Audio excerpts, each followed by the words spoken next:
अस्सलाम वालेकुम नाज़रीन। जो दोस्त मज़ारी है, जो डिप्टी स्पीकर था, आपके इल्म में है कि जिस दिन उसने ये फैसला दिया जो उसको बताया गया था, उसके बाद वो गायब है। ये बहुत बड़ी खबर आपको मैं दे रहा हूँ कि उसे गायब कर दिया गया है। और जो हमें इतला मिली है कि वो इस वक्त मुल्क छोड़ के जा चुका है और किसी को पता नहीं चला। पाकिस्तान से बहरहाल वो बाहर जा चुका है। वो क्यों गया?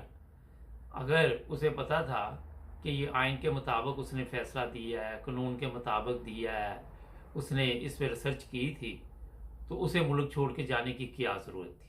अदालत में वो पेश नहीं हुआ। और एक और भी चीज़ थी कि उसकी भी जान को ख़तरा था।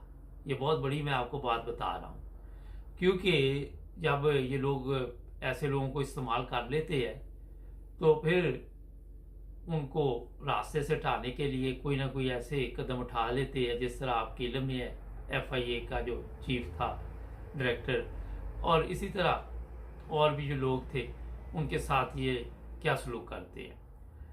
और अब जो भी फैसला अदालत में चल रहा है, वहाँ पे नॉर्मल अगर अदालत उसे बुलाती है तो वो क्यों नहीं आता?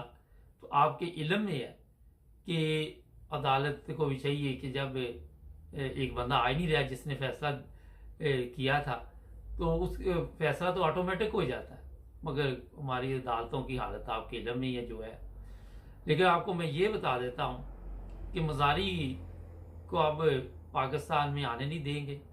या वो खुद भाग गया है, या उसको दौड़ा दिया गया है, या उसे पता चल गया था कि मेरी जान को यहाँ पे ख़तरा है और वो खुद गायब हो गया। इन्होंने उसे इस्तेमाल तो कर लिया। आपके इल्म में है कि इनको ये भी फिक्र है कि कहीं गवर्नमेंट तब्दील हो जाए और मज़ारी को गिरफ्तार करके कोई उस पर केस चलाया जाए तो पूछगिछ हो कि जनाब ये किसने लिख के आपको दिया था, जो आपने पढ़ा है, जो फैसला आपने दिया है, ये ख़त भी कहाँ से आया आपके पास, आपको किसने ख़त दिया है। और इसी तरह आपके इल्म में है कि पाकिस्तान में कुछ भी हो सकता है। सब्सक्राइब करें, जुड़े रहें।